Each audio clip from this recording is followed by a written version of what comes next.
Every solar system begins not with planets, but with a cold, invisible giant, a molecular cloud.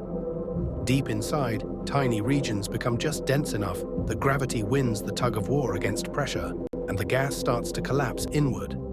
As that collapsing knot shrinks, it spins faster, like a skater pulling in their arms.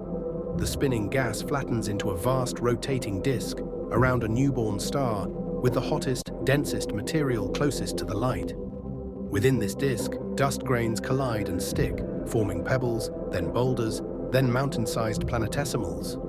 Most collisions are violent and destructive, but some are just gentle enough to build bigger bodies over millions of years. The largest of these growing worlds begin to dominate their orbits. They sweep up nearby debris, carve gaps and rings in the disk, and some capture thick envelopes of gas to become giant planets. Eventually, much of the disk is cleared away. What's left is a young solar system, a central star, rocky planets on the inside, gas giants farther out, and leftover belts of rubble.